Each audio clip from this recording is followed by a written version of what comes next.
Hi, everyone. Welcome to the third presentation in the Latin American and the Caribbean Competency Virtual Series. Today, João, who is a PhD candidate at the University of Pittsburgh, will be talking about bureaucratic polarization in Brazil and the United States. So thank you so much, João, for presenting today, and I'll leave it to you. Thank you very much for inviting me. It's a pleasure to be part of another project from class. And as you said, the title of my presentation is Bureaucratic Polarization, which is the topic of my dissertation as well. And I'm going to start with something that you should never do when you're doing research, which is asking a question that I'm not going to answer.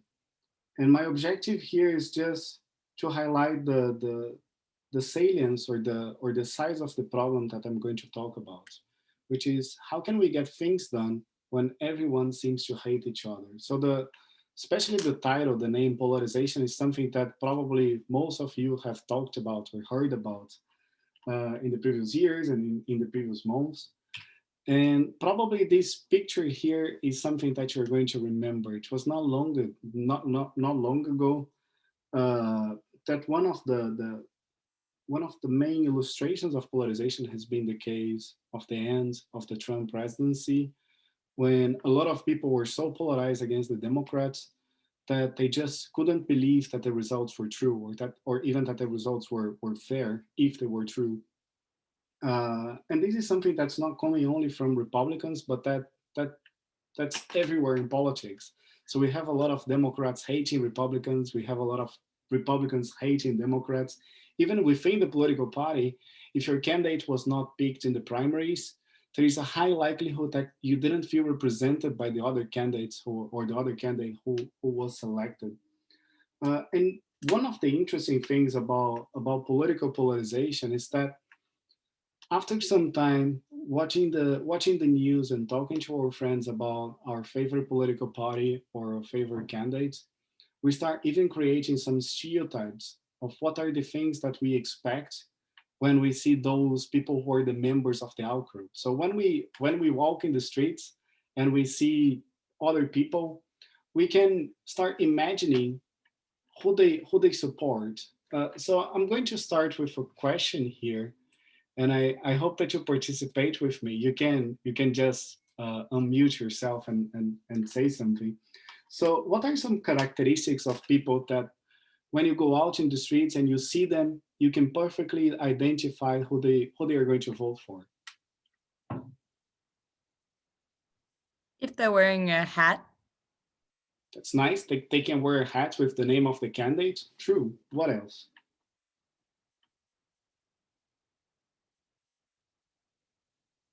So think of different things. I don't know, maybe there is a type of car that supporters of specific political parties are going to tend to buy, or there is a type of fast or fast food restaurants that you're going to prefer. So I don't know, give me some examples. Maybe which brands they prefer to buy from. Or what's the car that the typical Republican will drive?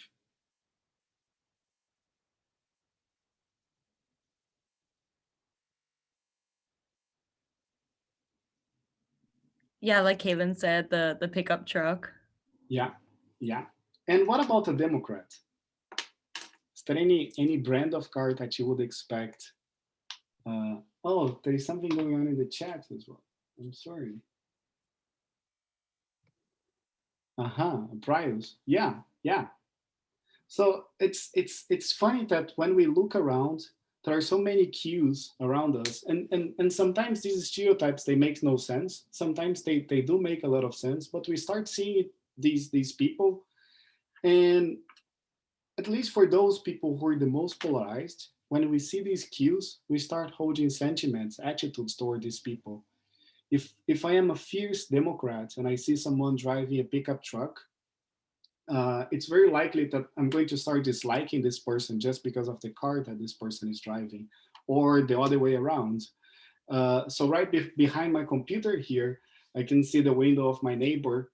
And during the campaign, my neighbor hangs a flag from a candidate that I really dislike. I I have never talked to this neighbor before, but from this moment I started disliking him. And it was funny that my other neighbor just behind my house, he had a sticker from another candidate from a different party that I also disliked. And just by seeing that, I started disliking my other neighbor as well. There's a haircut, huh? I didn't know about haircuts. That's cool.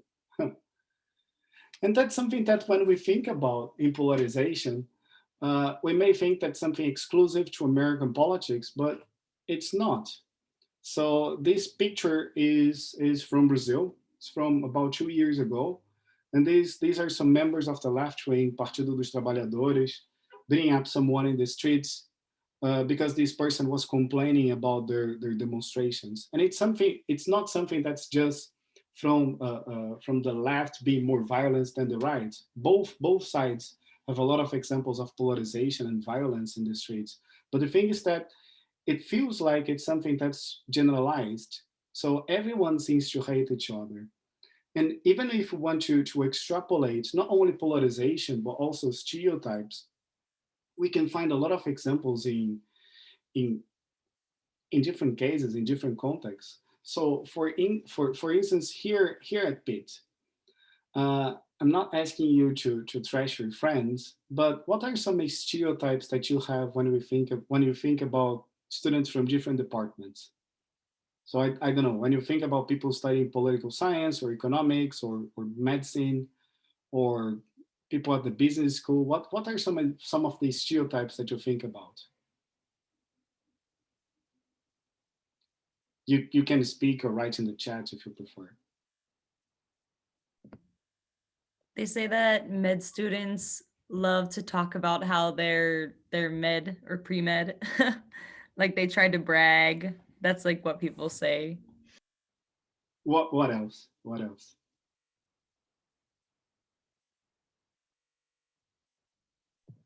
Maybe I don't know why I associate like philosophy majors maybe with turtlenecks and round glasses. I don't know. And sometimes even when you see people in the streets and you see the way that they're dressing or the way that they're behaving, or if you talk to people and they don't even mention which major they're doing, you can assume, you can start believing what's the school that this person goes to. uh, and sometimes if you had a bad experience with people from this field, you start disliking these people just because they said that they belong to one of these groups. And that's something natural. That's something that in many cases we're not able to control because they're just embedded in all the experiences that we have in life. But there are some contexts that are more problematic than others. For instance, the case of public bureaucracies, the case of government. So imagine that for some reason, uh, you decided to work for the Department of Agriculture.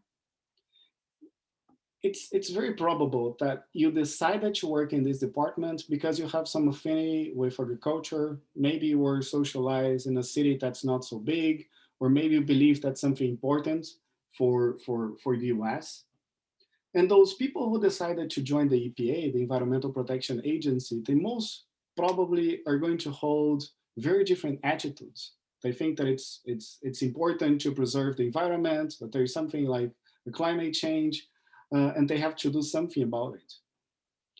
In many cases, these people are going to hold or to start believing stereotypes about each other, and whenever they have to cooperate, that is these stereotypes or these attitudes that they hold against each other is going to matter in how they're going to work together. And if they're not able to cooperate, if they dislike each other, it's most likely that policy implementation is going to fail. So we have a problem with polarization that's not exclusive to party politics. It's that let's say that the Democrats and Republicans were able to get to a consensus and to approve a bill. The president or the governor enacted the bill and told the bureaucracy to implement it, because every policy that passes Congress has to be implemented by someone. And when it gets to the bureaucracy, since it requires cooperation between different agencies or even different people within the same agency, and they're not able to cooperate because they just like each other, it means that we're not going to receive those public service that we would normally expect because they were agreed by politicians. So up to this point, I hope that I have convinced you that polarization in the bureaucracy is something very problematic that deserves to be studied. And in my next slides, I'm going to tell you a little bit about my journey trying to better understand bureaucratic polarization, not only in the United States, but in different parts of the world. So everything started in my first year here at Pitt. If you have taken classes at Department of Political Science, you may have heard of Professor Barry Ames. He is now one of the most famous political scientists studying Brazil. And he has dedicated time to different fields of research in political science. So one of his famous papers was about why it's so difficult for presidents to dialogue or to reach consensuses with legislators. And in the past few years, he started investigating policy implementation in Brazil. And the problem that he wanted to better understand is that whenever a policy gets to the stage of implementation in Brazil, it's very likely that it's going to be delayed. So if there is a politician in Brazil telling you that in 1 year we're going to have a new hospital or a new tram, it's probably going to take at least 5 years. And he wanted to understand better what was the problem behind that, whether it was something about politics, whether it was about institutions. So what was the issue? And the first part of his study was to run a survey with Brazilian bureaucrats. So he was able to get into a partnership with seven state governments in the country. And he surveyed about 10,000 people in the seven states. And the second thing that he wanted to do is that, so in political science, if you want to publish something, you probably need to do some quantitative work before. You need a survey, or I don't know, you need to collect huge amounts of data and then do some econometric analysis. But it's also important to talk to people to check whether the numbers that you have are telling a story that's coherent with what's happening in the field. So he made partnerships with scholars from different states in Brazil. And in each of these states, the scholar was supposed to select one policy and to interview everyone that was responsible for implementing it. And then through these interviews, these people were expected to try to understand what were the problems that were going on. And then in my first year here in 2017, he told me that he had scholars in almost every state in the country, but not in Ceará.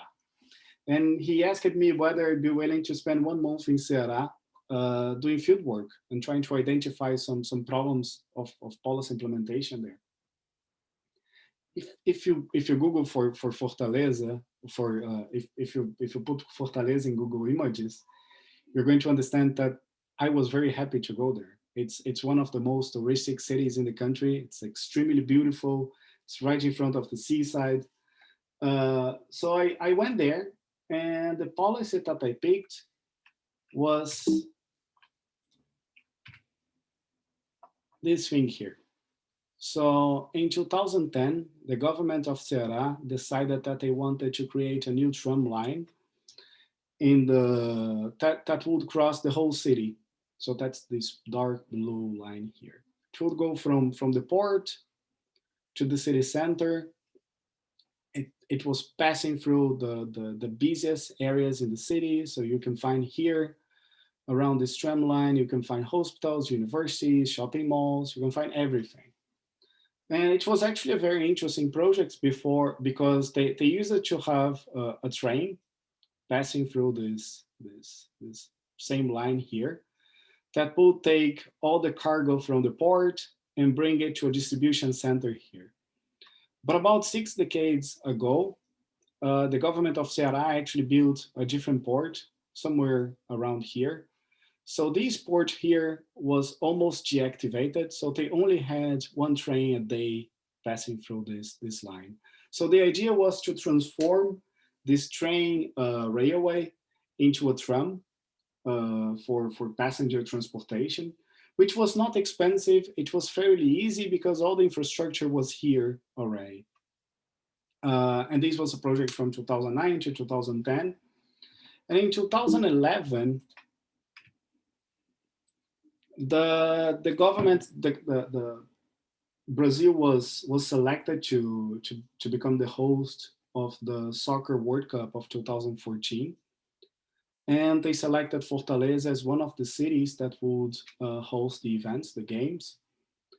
And this meant that Fortaleza was going to get a lot of money to develop infrastructure projects that were supposed to be a way of helping to welcome the massive amount of tourists that were going to arrive in 2014. So one of the things that the governor did was to tell the president that this project here that was developed in 2010 or 2009 was actually going to be helpful for the World Cup. And his excuse was that there were tourists arriving through the port and that they were going to use this line to go to the stadium that's here. It's probably not true because there aren't many tourists arriving through the port. But he was managed to convince the president to include this in the list of projects to be sponsored for the World Cup. So they had the money, they had the project, they had every single thing. So you normally expect that if something is starting in 2011 and that's a fairly easy project, it's going to be done by 2014. But as you can see here in the right side, by 2014, only 50% of the project was concluded. In fact, when I went to Ceará in 2018, it was just 75% of the project that was done. And even now, a few years later, the project is just in the stage of being tested. So it's not fully operational yet. So my goal in Ceará was to try to understand what was going on. So what was the problem behind that? And when I went there, I talked to a vice governor, I talked to legislators, I talked to high-level bureaucrats, I talked to the people who were which were the responsibles for implementing this project, like the private sector companies, engineering companies. I talked to the unions of the workers that were involved in this project, and everything that you can imagine went wrong. But one of the things that seemed to be very important for this case were all the fights between the different organizations that were expected to work together in the policy implementation. So these are some pictures of how it looks like now. So you can see this is, if I'm not mistaken, a picture from last year. One of the things of this project was that since this railway was not operational for several years, people built a lot of houses around it. So that's these houses are placed in where they should not be placed. So it was actually illegal to build all these houses here.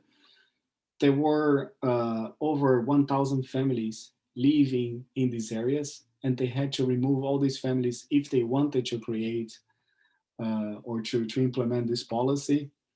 As you can imagine, there were many demonstrations against government and different types of mobilizations within government, even between the agencies, not to allow this project to move forward.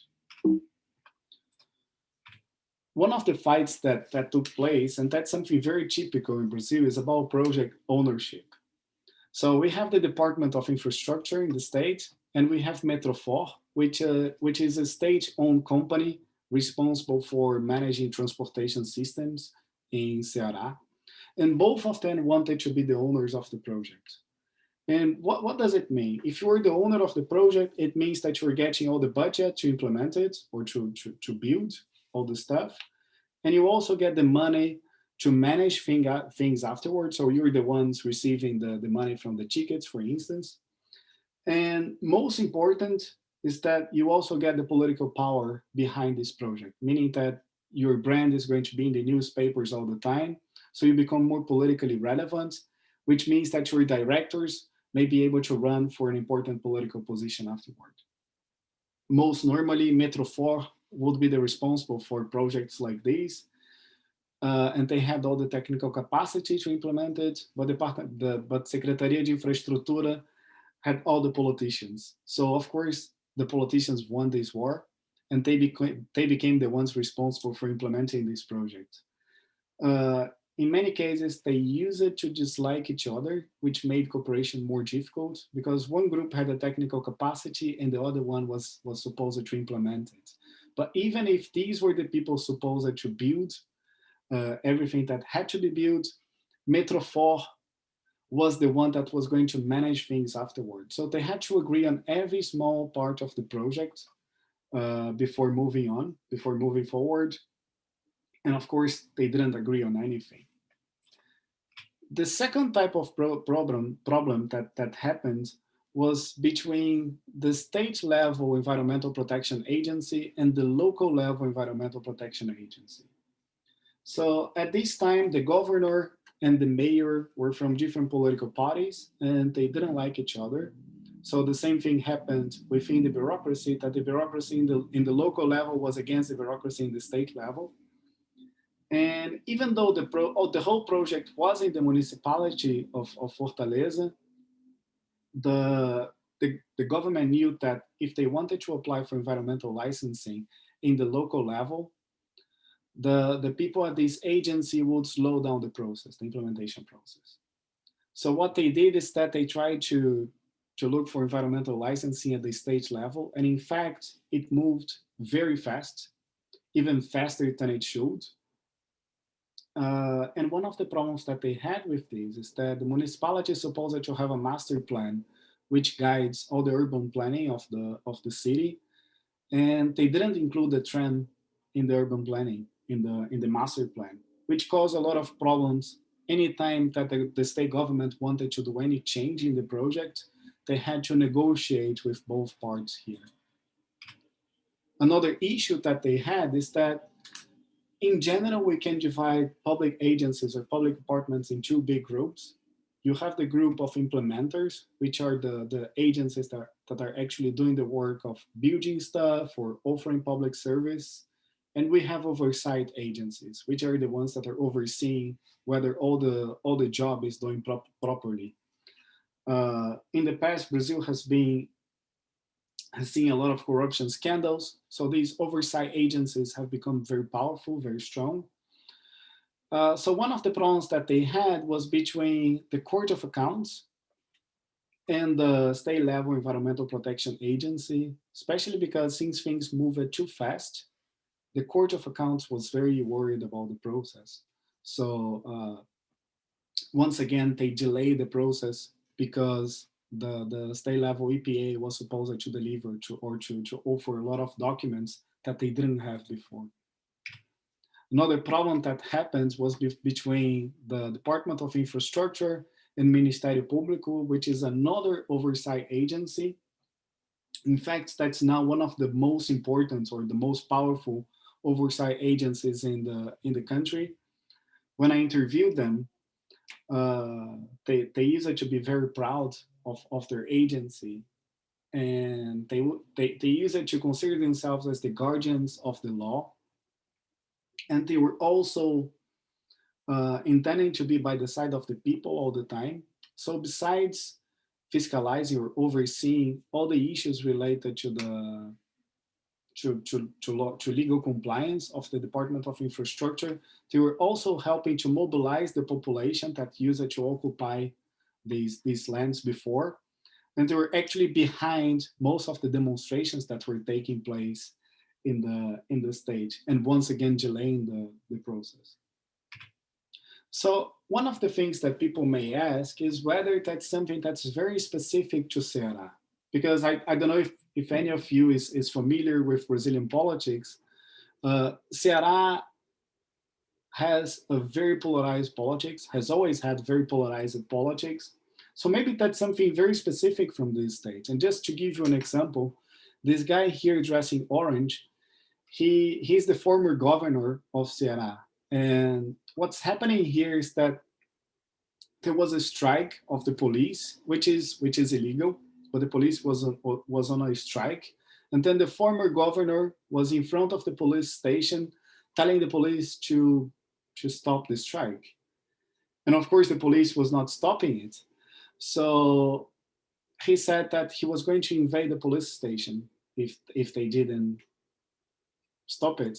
So since they didn't, he just got into the tractor and he invaded the police station. So policeman actually shot Cid Gomes, the governor. He's fine now, but this is very representative of the politics of Ceará. Then maybe it's something about there. So what I did next was that I went to Sao Paulo, which is also a place where you can find a lot of political polarization.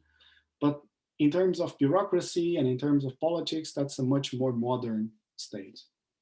And the project that I evaluated there was the cleaning of Rio Tietê, which is a major river crossing the city. That's this river here. And in 1992, this guy, he was the governor, Fleury, he initiated this project to clean the river. And back then, he told the journalist that by the end of his term, he would be drinking the waters of the river, straightly from the river. Of course, it didn't happen. These pictures are not from 1992. These pictures are from now. So since 1992 to now, the river is still dirty. And when I went to Sao Paulo, one of the people that I talked to was him. And I asked him about something that was happening or that every newspaper was covering by the time that I was there. Was that I was asking him, like, Governor Fleury, you in 1992 you told a journalist that by the end of your term you would be drinking from the river. And now the current governor, who has just taken office, he said that by the end of his term he would be sailing in this river. What do you think about that? And then Fleury started laughing and said that he was going to be very disappointed. And once again, one of the problems that happened was that nobody could agree with anyone. One of the things that happened was that Fleury created a task force that was composed of different public agencies in Sao Paulo, and they were supposed to work together to clean the river. The director that he appointed was from one agency, and he was supposed to work in an office that was established in a different agency. It was an attempt to balance power between these two public departments. And when he arrived there, he didn't have a table, he didn't have an office, he didn't have anything. So those people from the different agency just put a table right in front of the elevator, and that was the place that he had to work from. And that's very illustrative of all the fights that were going on within the state government at that time. So, okay, maybe that's something about Brazil. And if you're familiar with Brazilian politics or even Brazil in general, Brazilians like to say, like everyone else, that we have something like a Brazilian exceptionalism. That Brazil is like a jabuticaba, which is these very small fruits. It's a small fruit, very dark, very sweet, and that Brazilians are going to say that's something very specific about Brazil, that you can only find this fruit in Brazil. And since that's very unique, that's like Brazil, which is very, very unique. But if you're curious about these fruits and you have gone to Wikipedia and you search it for jabuticaba, you're going to see that you can find these fruits all over South America. And it was not even originated in Brazil. So like a jabuticaba, Brazil is not really unique. In fact, if you study comparative politics, you're going to see that no country is unique. So that's probably something, this bureaucratic polarization is probably something that we can identify in other countries. So my next step here was to run a survey with bureaucrats from the US and from the UK. And one of the things that people in political science do is to try to measure phenomena. So whenever we talk to people, we see that there is a trend, we try to measure it. So that's a way of confirming that there is actually something taking place, and it's not my bias or the bias of someone else that's studying the event. It's actually something that we can confirm, and we find that also happens in different places. And then here, I got a measurement that comes from political science or from party politics, which is called effective polarization. Originally, what people do is that when they want to measure how much polarization we have between Republicans and Democrats, We interview people, and then we ask people to rank from 0 to 100 how positive they feel to each of these political parties. So let's say that there is one person that's going to answer in a scale from 0 to 100 that they feel like 85 about Republicans, and they feel like 80 for Democrats. So we're going to say that there is a very small effective polarization here, because 85 minus 80, that's just 5. So 5 is very small. But let's say that there is someone that's going to say 100 for the Democrats and 0 for Republicans. The difference between 100 and 0 is 100. So that's a huge effective polarization between these two political parties for this person. So what I have done here is that I have adapted these measurements to public administration. And I asked these people to think of a government that has 4 different agencies, or just to think of agencies that have these characteristics in their workplace. The first one is their own department. The second one is a department whose responsibilities overlap with those responsibilities of their department. The oversight department, and a department that's completely unrelated. And I asked them to rate these agencies from 0 to 100 based on how much they liked or disliked each of them. And then I calculated the what I call the bureaucratic polarization for each of these dyads. So in this case here, how much they like or dislike their own department in comparison to the overlapping departments, comparing their own department to the oversight department, and comparing their own department to the unrelated department. The first thing that I found is that on average, they dislike all the other departments in comparison to their own. The smallest or the lowest level of bureaucratic polarization is identified with those departments which have an overlapping responsibility. And that's quite interesting, because part of the literature is going to say that if there is an overlap, if there is a duplication, then it's going to lead to even more fight, because it's like the case of Metrofort and the Department of Infrastructure. Since both of them have the same responsibilities, they're going to fight a lot for the ownerships of different projects.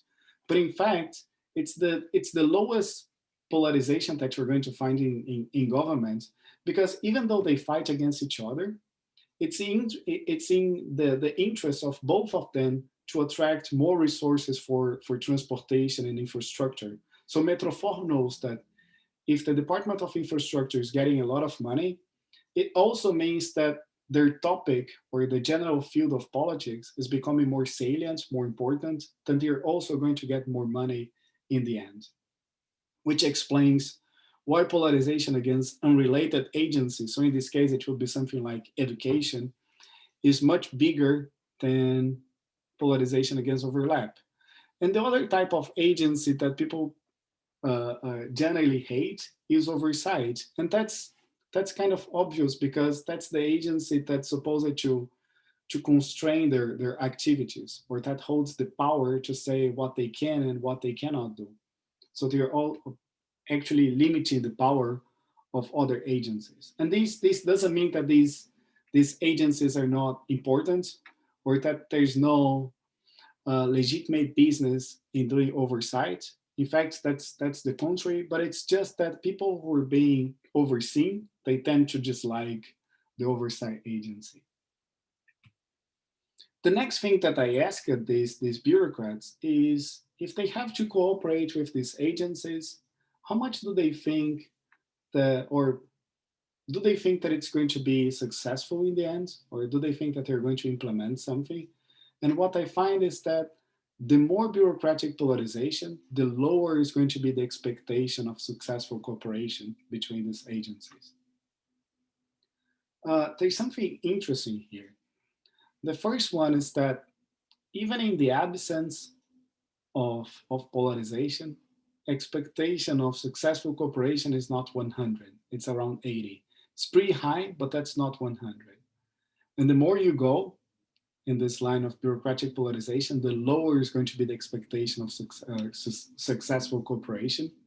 It gets to about 38 in the case of an unrelated agency, and in all cases, unrelated is going to have the lowest scores. And another thing that's interesting here is that this black line is crossing the blue line, meaning that even though you may hate oversight, you still think that you're going to be more successful cooperating with oversight than with the overlapping agency. And that's probably because of the structural factors of government that if you're required to cooperate with oversight, you have to follow the rules. You have to comply with them. And if that's with an overlapping agency like Metrofor and the Department of Infrastructure, you don't have any law enforcing or forcing you to cooperate with them. It's possible not to cooperate. Uh, Another thing that I found is that it's not only about agency type. So people also dislike each other because of the types of jobs that they have. And here I was asking career bureaucrats how much they like or dislike temporary personnel and political appointees. So the most liked group in the bureaucracy are career bureaucrats, which were most of the people answering my survey. Second place, temporary personnel, and way below there are political appointees. So it's about 50 that they rate these people in comparison to 75, around 75 for career bureaucrats. And the same thing, the more they dislike the out group, the less likely they're going to be to cooperate with them. So we know that we have a real problem here. We know that it can be measured for bureaucratic polarization. We know it's not exclusive to Brazil. We can find this in the US and in the UK. So the next step is to try to find what are other consequences of bureaucratic polarization? What are other negative things that may happen when they see, especially this competition between the administrative world and the political world? So these were the things that I have just said. So there is a competition or polarization between different civil servants, but there is also a polarization between civil servants and the political world. So the next thing that I have done is to ask, so how, or to assess how bureaucrats feel or what they want to do when they see that there is political meddling in the bureaucracy. And here, this is a survey that's conducted by the federal government in the US. It has about 4 million respondents from 2010 to 2019. And what I see is that the more people perceive political favoritism in the workplace, the more they want to leave. So this first graph here is about people that intend to move to a different agency. When they see no political favoritism in their agency, just about 9% of the people want to move.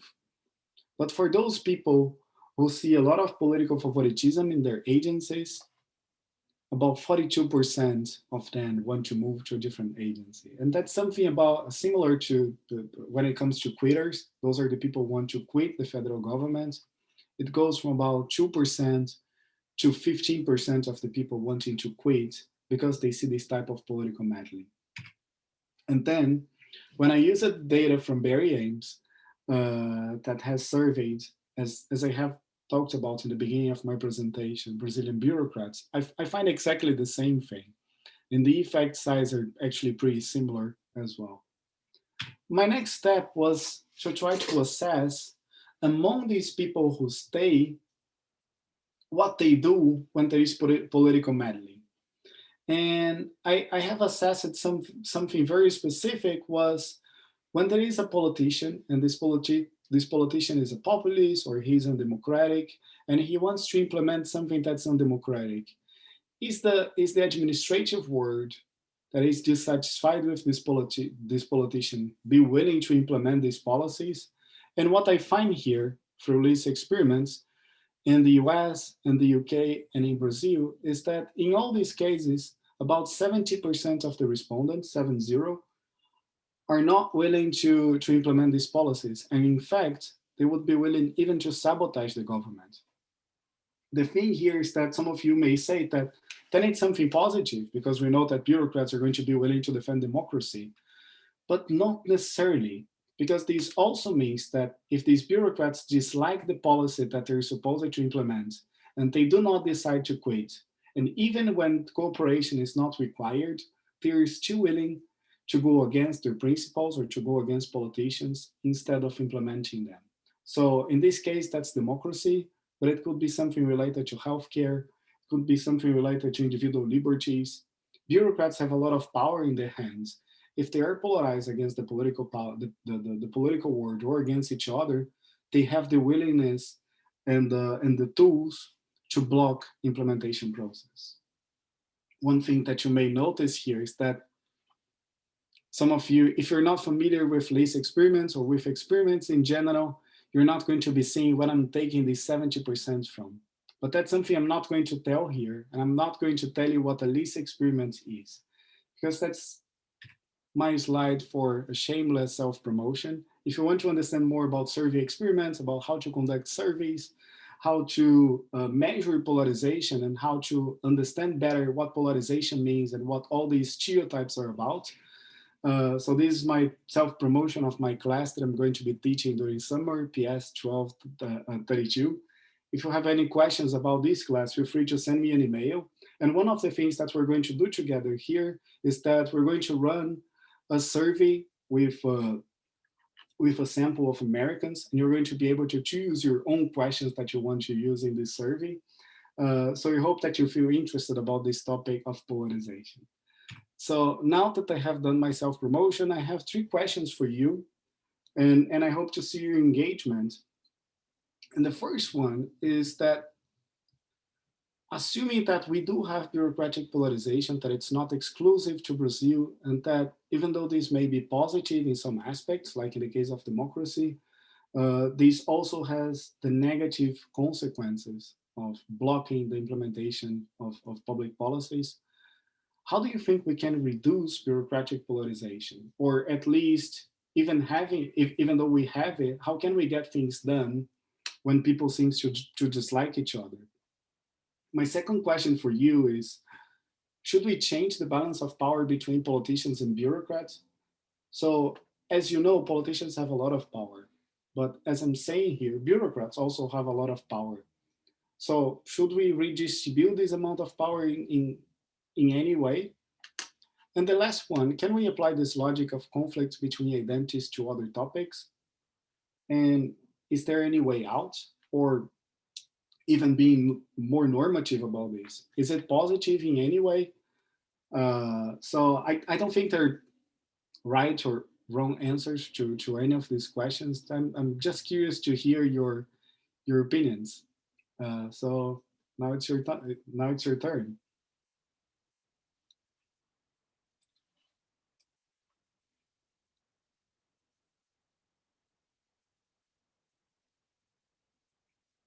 I see Sophia. Yeah, so for the first question, how can you at least get things done with all of the polarization? I think that it's important to put an emphasis on the projects that are not like particularly one party, or try to like show that this is to benefit all people, or yeah, it's going to benefit everyone regardless of whatever your political party is. So I think that putting an emphasis on the fact that um, government is supposed to benefit everyone, not just some people, could be at least the start. And that's one of the challenges of every new president, because whenever they take office, they're supposed to work with a bureaucracy that was not elected, that has been there for some time. Some people are going to agree with the president and some people are going to disagree with them. So that's one of the challenges of government. Yeah.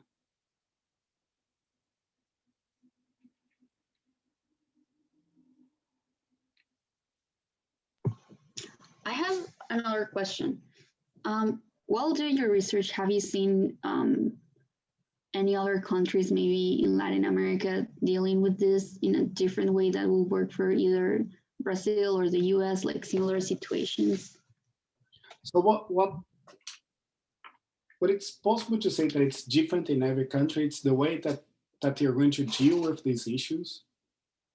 One of the things that it was not originated in Latin America, but it was quite well developed in many countries, is what's called the center of government. So these are specific units that are created to facilitate the work between different agencies. The US has something like this as well. But each country has a different organization for it. One of the things that exists in the US, and that's quite common in Latin America, is that governments are going to ask different agencies to come up with exactly the same position. So I don't know, the specialists in now we have a lot of remote work, or the specialists in remote work, and they're going to create a forum where all the specialists from the different agencies are supposed to meet once a month and to exchange ideas. So that's one of the strategies to try to limit the distance between all of them. So that's something that's pretty common all over Latin America right now.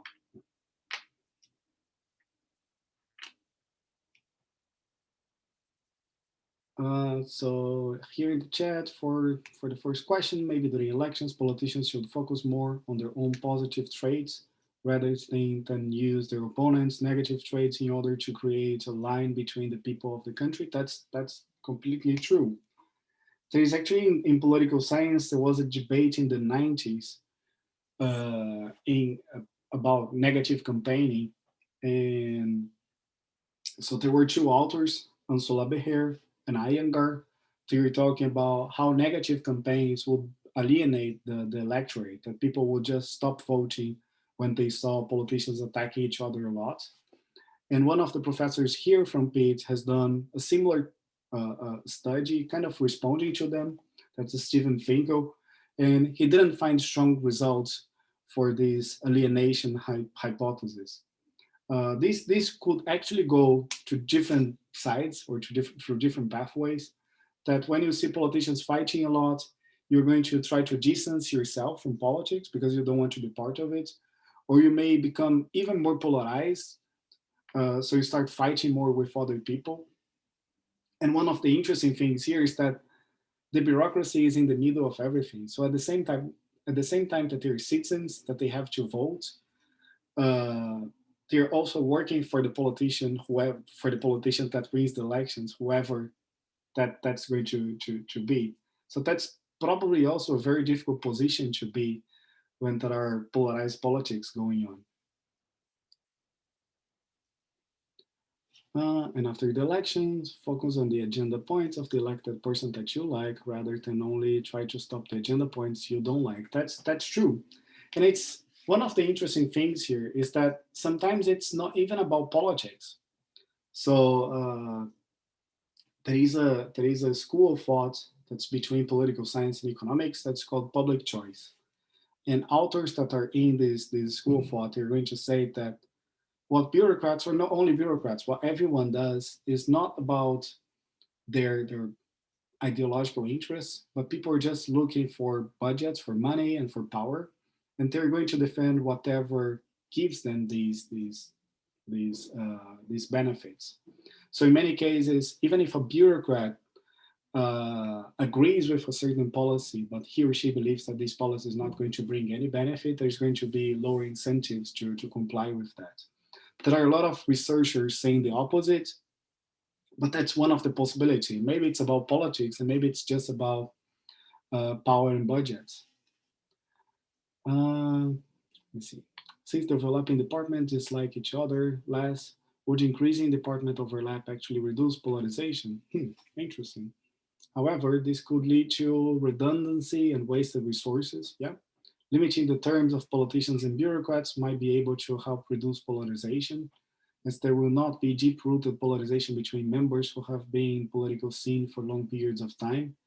Inclusion of more diversity in individual departments may also help decrease polarization, as departments themselves would have more viewpoints and thus more potential similarities with other departments. So there are a lot of interesting things here. So the first one, will increasing overlap help to reduce polarization? Uh, so there are some authors that are going to say that it's nice to have redundancy, because this is going to create competition between departments, and then departments are going to try to be more innovative and try to perform better so that they win this competition, and other people are going to say that it's a waste of resources. But overall, the interesting thing here is that Maybe redundancy can be used in a positive way if you create some structures that are going to be common across agencies and you force them to interact when you create these things, like I was talking about when I was mentioning the center of government. And these could create at least an institutional redundancy at the same time that they're independent in the types of policies that they implement. Maybe this could help. Yeah. The other thing, limiting terms of politicians and bureaucrats might be able to reduce polarization. So there are positive and negative points here. The US, before, so now the history of public service in the US. In 1882 or 1883, the US has implemented a civil service reform. It was right after President Garfield was assassinated.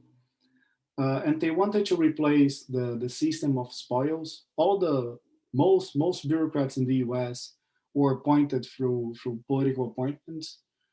And then they wanted to replace this by a more competitive or merit system. And the idea was one of the problems that they had before it was that the terms of these bureaucrats were very small because every new president would just replace most of the bureaucracy. So there was no institutional history. But at the same time, if you have bureaucrats that stay there for very long periods, even though they have a lot of experience and institutional history, they're going to become too attached to their positions and to their agencies. So you may create conflicts. So there's probably a balance there. These terms should not be too small, but maybe not too big. That's a nice point. And more diversity. That's something that if you go to the website of the OPM, and the US is more advanced than most Latin American countries in that now. You're going to find that there is a survey that they conduct every year. That's the one that I was using. And there are quite a lot of papers that are trying to assess how much diversity increases job satisfaction. And the results are very positive. So the more diverse the agency is, the more satisfied employees are. Something that has been going on in some Brazilian states is that they're implementing some quotas. So depending on the amount of people that bureaucracies are hiring, a share of those people must come from minority groups. If they follow the same example of the US, it's possible that's going to increase job satisfaction and reduce polarization. That's a nice possibility. Yeah. I'm actually speaking a lot. If any of you want to say anything about this, or even if you can think of conflicts of identities in other topics, and whether we should work against these conflicts or whether these conflicts are positive, feel free to give your ideas.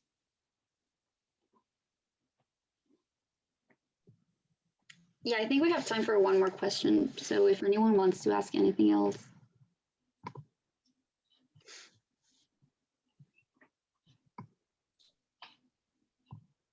If not, well, thank you so much, João, for your presentation. It was great and I learned so much. I had never thought about this before, so thank you. And thank you everyone for coming. If you're free this Friday, Panorama's interns are having a roundtable on African diasporic religions. It's going to be super interesting. So thank you for joining us and have a great day. Thank you all.